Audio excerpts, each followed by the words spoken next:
अस्सलाम वालेकुम। Stirling learning में खुशामदीद। आज के इस लेक्चर में फ़िज़िक्स 10th की बात करेंगे और इसमें हमारा ये 13वां लेक्चर है।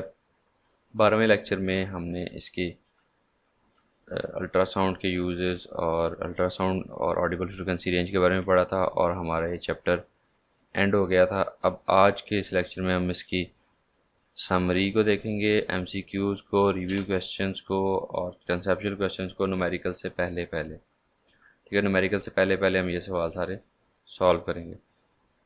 तो समरी में आपके पास वही चीज़ें होती हैं जो पहले आपने डेफिनेशन में की होती हैं। बेसिकली डेफिनेशंस होती हैं जो बात दोबारा से दी होती है। Sound is produced by vibrating body, it travels on medium in the medium from one place to another in the form of compressional waves. अगर मीडियम नहीं है तो ये मूव नहीं करेगा, तो ये कंप्रेशनल वेव्स होती हैं। तो मतलब इन शॉर्ट एंड कंसाइज वे आप लोगों को सब कुछ बता दिया जाता है। इसमें अब क्या चीज़ें बताई हैं कि वाइब्रेटिंग बॉडी से साउंड प्रोड्यूस होता है, उसके लिए मीडियम चाहिए और उसको क्या से कहते हैं, ये कंप्रेशनल वेव की शक्ल में जाता है।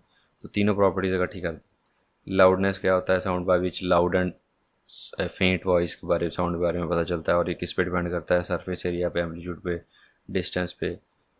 तो अगर आप इसे डेफिनेशन पढ़िए तो समरी एकदम आपके रिवीजन के लिए अच्छी होती है। ये समरी से अगर पढ़ लें तो आपके जो चीज़ें हैं वो रिवाइज अच्छी हो जाती हैं। Human audible frequency range. तो pitch of the sound is characteristic sound which was shrill sound can be distinguish by from a grave sound. Grave sound होता है जो मोटी आवाज़, जैसे मेरी है, भारी आवाज़। और श्रिल जो तेज़ और बारीक आवाज़ होती है, जैसे कि बच्चों की होती है या लड़कियों की होती है। तो the sound is with jarring effect, इसको नॉइज़ कहते हैं। बेसिकली सारी वो चीज़ें हैं जो आपने पीछे पढ़ी हुई हैं, ये मैं सारी पढ़ूंगा तो टाइम ज़्यादा लगेगा, आप इसको दोबारा से पढ़ लीजिएगा। ये वही चीज़ें जो मैंने सारी पीछे डेफिनेशंस के तौर पर की हैं। उसके बाद है जी हमारे पास ह्यूमन ऑडिबल रेंज है और अल्ट्रासाउंड के यूजेस हैं। फिर एमसीक्यूज हैं, multiple choice questions. Which is an example of a longitudinal wave. Longitudinal wave की एग्जांपल कौन सी है, अभी हमने पढ़ा कि कौन सी होती है, कंप्रेशनल वेव्स। कंप्रेशनल वेव्स को और क्या कहते हैं, लॉन्गिट्यूडिनल वेव्स। क्यों कहते हैं लॉन्गिट्यूडिनल वेव्स? लॉन्गिट्यूडिनल वेव्स में जो मीडियम होता है वो इन दी वे, आप यहाँ से इसको देख सकते हो,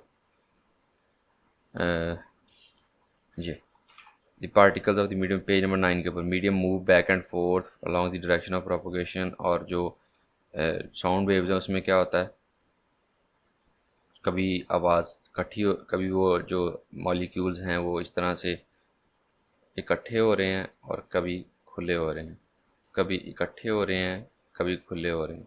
तो मीडियम किस तरह से मूव कर रहा है, ऐसे, और साउंड वेव किस तरफ जा रही है, ऐसे। तो ये क्या होगा, साउंड वेव क्या होगी, लॉन्गिट्यूडनल वेव होगी। तो इस पहले का आपका आएगा साउंड वेव। तो यहाँ मैं लिखता जाता हूँ एमसीक्यूज के आंसर जिस तरह पहले लिखते हैं हम। पहले का ए है, ए है साउंड वेव।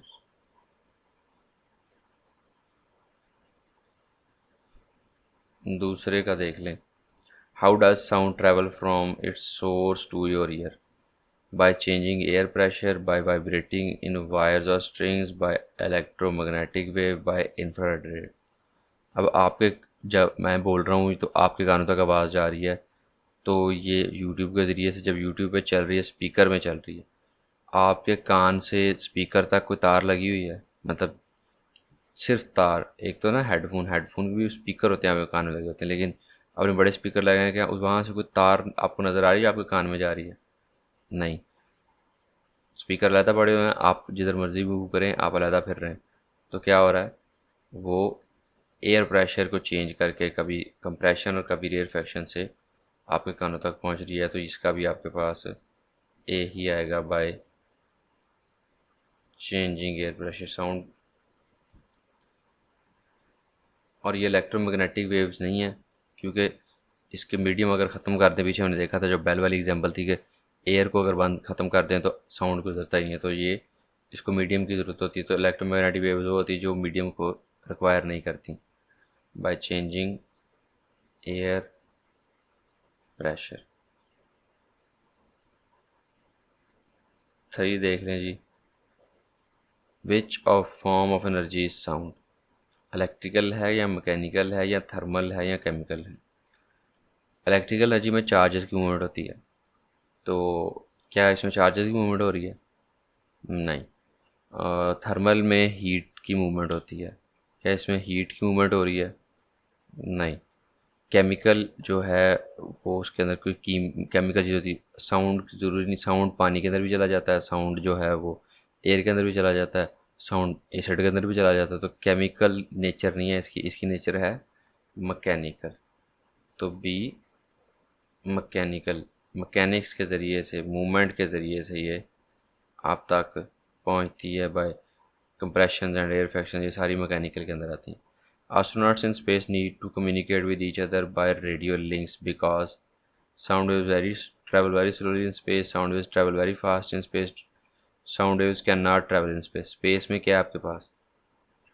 एयर है, कोई मीडियम है आपके पास? ना एयर है ना कोई और इस तरह कोई भी मीडियम है, तो वहाँ पे साउंड वेव कैसे मूव करेगी? साउंड वेव वहाँ पे मूव भी नहीं कर सकती डायरेक्टली, साउंड वेव वहाँ पे मूव नहीं कर सकती। तो इस वजह से हम वहाँ पे इस्तेमाल करते हैं रेडियो लिंक्स, क्योंकि रेडियो लिंक तो मूव करता है इलेक्ट्रोमैग्नेटिक वेव के अंदर ऊपर चेंज करके उसको साउंड को भेजा जाता है और वहाँ पे आके फिर से स्पीकर के अंदर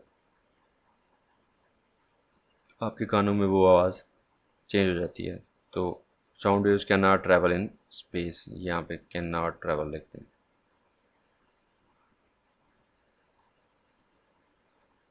ठीक है, उसके बाद पांचवा देख लें जी। The loudness of a sound is most closely related to its frequency, period, wavelength, amplitude. सबसे ज़्यादा लाउडनेस किसके साथ ज़्यादा करीब होती है? एम्पलीट्यूड के ज़्यादा करीब होती है। जितना ज़्यादा एम्पलीट्यूड होगा उतनी ही ज़्यादा वो लाउड होगी। पहले टिक लगा लें जो मैंने अभी लगाए हैं जी। तो ये किस पर डिपेंड करती है? डी है इसका एम्पलीट्यूड। जितना ज़्यादा एम्पलीट्यूड होगा उतनी ही ज़्यादा आपके पास साउंड की लाउडनेस होगी। सिक्स, उसके बाद सेवन लास्ट है। सिक्स करते हैं, for normal person Audible frequency range, अभी हमने पढ़ी है, ये ऊपर भी लिखी हुई है। कौन सी है? 20 hertz to 20 kilohertz B, जिसके कान बिल्कुल नॉर्मल है उसके लिए। वैसे हमने अभी भी पढ़ा है कि सेहत पे डिपेंड करता है, किसी के कान ख़राब होते हैं उनको एक उनकी रेंज और होती है, जिनके कान ठीक होते हैं उनकी रेंज और होती है। जो नॉर्मल ईयर है उनकी रेंज आपके पास 20 to 20 किलो हर्ट्स बी आएगा इसका। और seven and last of the MCQs, which when frequency of sound wave is increased which of the following will decrease। Frequency increase की है, कौन सी चीज़ कम होगी? V equals to F lambda होता है। इसको ज़रा यहाँ पे करते हैं। V equals to F lambda होता है। फ्रीक्वेंसी इंक्रीज की तो which of the following will decrease, कौन सी चीज़ कम होगी? वेलोसिटी जो है वो सेम है, क्योंकि ये इसकी एक ख़ास मीडियम के अंदर ख़ास वेलोसिटी होती है। फॉर एग्जांपल 340 है एयर के अंदर, 1500 वाटर के अंदर। तो फ्रीक्वेंसी के इंक्रीज से डिक्रीज से उसका फ़र्क नहीं पड़ता। जब फ्रीक्वेंसी इंक्रीज़ होगी तो इन दोनों का प्रोडक्ट अभी भी उतना ही रहना चाहिए, तो फिर वेवलेंथ आपकी डिक्रीज़ होगी। तो वेवलेंथ डिक्रीज़ होगी, एक चीज़ तो वो होगी। अब पीरियड और टाइम एम्पलीट्यूड के अंदर क्या होगा, कौन सी चीज़ कम होगी? टाइम पीरियड और फ्रीक्वेंसी का रिलेशन अगर आप लोगों को आता है, बहुत आसान है वैसे। T is equals to 1/f। तो आपने एफ़ इंक्रीज़ किया तो बटे के नीचे वैल्यू बढ़े तो टी आपके पास डिक्रीज़ कर जाएगा। तो इसी तरह इसलिए आपके पास वेवलेंथ और पीरियड, ये दो चीज़ें जो हैं वो डिक्रीज़ करेंगी। तो इसका सी आएगा 1 और 2। ठीक है, तो यहाँ पे आप इसको टिक कर लें, सातवें का सी। चलिए MCQ तो हमारे कंप्लीट हो गए, आगे है review questions.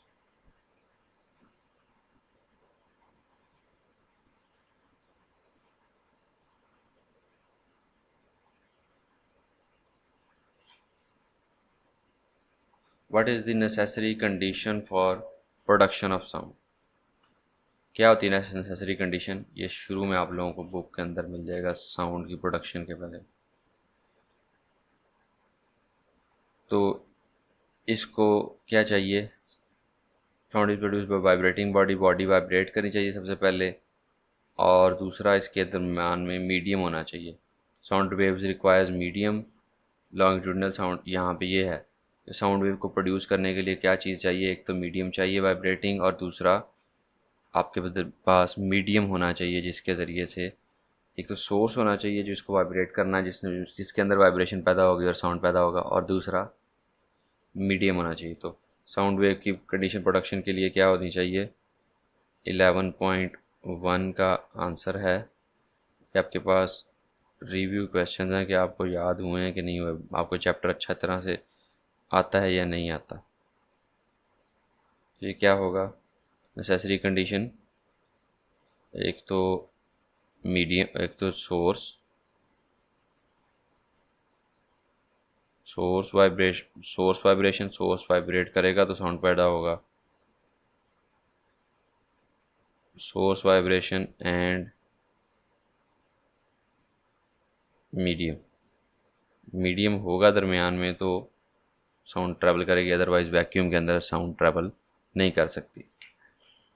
What is effect of the medium on the speed of sound, in which medium sound travels faster, air, solid or liquid? Justify your answer. What is the effect of medium on speed of sound? Effect of medium के लिहाज से speed of sound changes, ठीक है, change करती है, और सबसे ज़्यादा तेज़ किस में है, साउंड में, सॉरी सॉलिड में सबसे ज़्यादा तेज़ है, फास्टेस्ट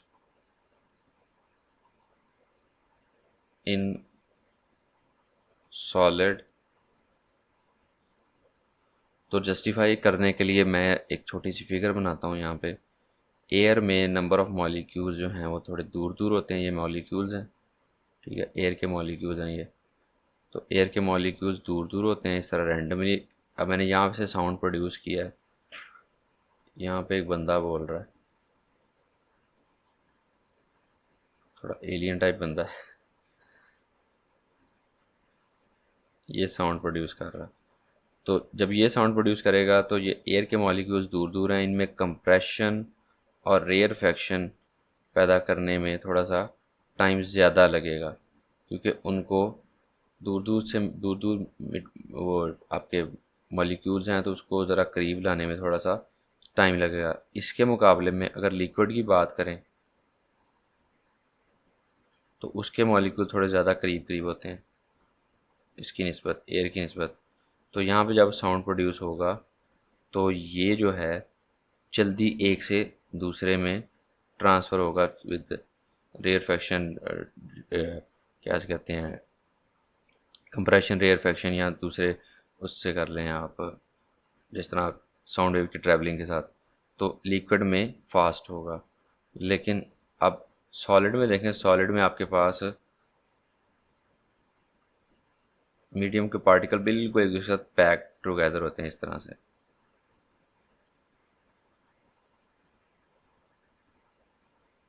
तो अब यहाँ पे अगर मैं साउंड प्रोड्यूस करता हूँ, इसमें साउंड चला जाता है, तो इसमें तो ज़्यादा ज़ोर लगाना पड़ा था, एक से दूसरे तक पहुँचने में थोड़ा टाइम लगता था, इसमें थोड़ा कम टाइम लगता था, इसमें बिल्कुल साथ साथ जुड़े हुए, तो इसमें फास्टेस्ट होगा, एक से दूसरे में साउंड एनर्जी ट्रैवल जल्दी कर जाएगी, तो आपके पास ये फास्टेस्ट होगा इसके अंदर, ठीक है।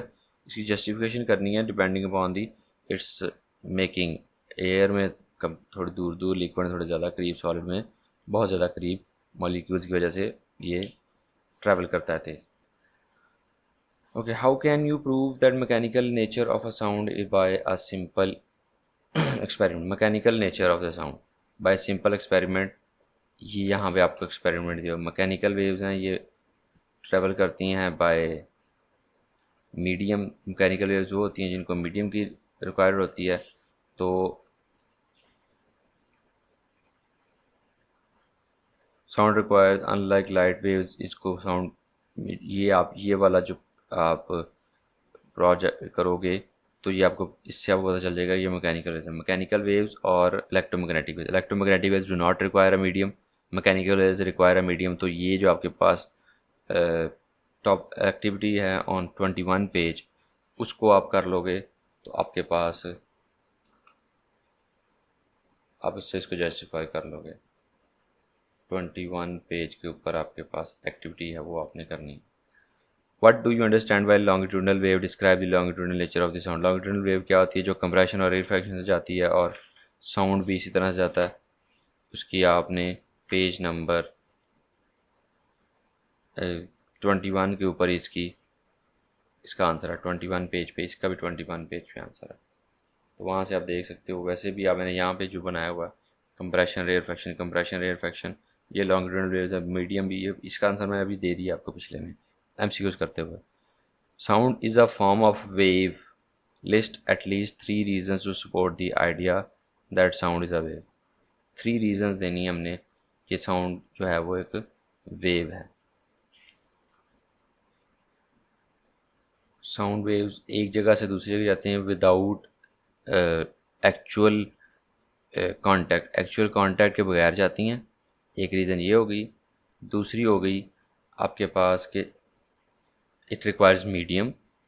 अगर मीडियम रिक्वायर ना हो तो पार्टिकल्स तो स्पेस के अंदर से भी चले जाते हैं, तो ये रिक्वायर मीडियम करती है। ठीक है। और तीसरी आप इसको क्या से कहते हैं, reasons to support the idea. अगर आप इसको वाटर के ऊपर करें तो आपको वाटर के अंदर वाटर वेव्स बनती हैं। अगर वाटर के अंदर ये करें, ट्यूनिंग फोक के ज़रिए से किया है, तो वाटर के अंदर पर वाटर वेव्स बनती हैं। ये इसकी आप 3 रीजंस लिख सकते हो। तो 11.5 हमारा क्वेश्चन हो गया।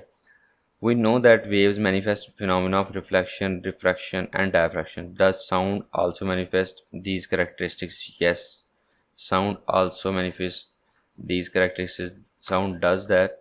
Sound के अंदर भी वही सारी, जैसे यहाँ पे रिफ्लेक्शन ऑफ साउंड आप देख सकते हो इको की अंदर, और इसी तरह reflection of sound, diffraction, absorption, ये आपके पास नॉइज़ पोल्यूशन वाले टॉपिक के अंदर पेज नंबर 29 के ऊपर इसका आंसर लिखा हुआ है। और हम इसको सिंपल यस भी कह सकते हैं, लेकिन उसके आगे आपने एग्जांपल्स भी देनी है। तो ये 29 पेज के ऊपर इसका आंसर है कि वी नो कि वेव्स मैनिफेस्ट करती हैं। तो क्या साउंड वेव्स भी करती हैं? यस करती हैं। 29 पेज के ऊपर इसका आंसर आपको मिल जाएगा। और साथ साथ आप थोड़ा सा पीछे अगर देख लें तो कैरेक्टरिस्टिक ऑफ साउंड में यहाँ पे इको के अंदर भी रिफ्लेक्शन ऑफ साउंड की बात हो रही है। तो पेज नंबर 27 पे भी इसका कुछ आंसर लिखा हुआ है, वहाँ से भी आप देख सकते हो। ये कंसेप्चुअल क्वेश्चन, ये वो हैं रिव्यू क्वेश्चन हैं। तो ये सारे क्वेश्चन आपकी बुक के अंदर मौजूद होते हैं, वहाँ से हमने देख के करने होते हैं। ठीक है, अभी लेक्चर का टाइम काफ़ी हो गया, तो 11.6 तक ही रखते हैं हम आज। ये लेक्चर नंबर हमारा 13 था, L13 यहाँ तक। और इस दुआ के साथ कि अल्लाह आपको अपने हिफ्ज़-ओ-मान में रखे, दुआओं में याद रखिएगा, अपना ख्याल रखिएगा। अल्लाह हाफ़िज़ और अल्लाह आपका निगहबान।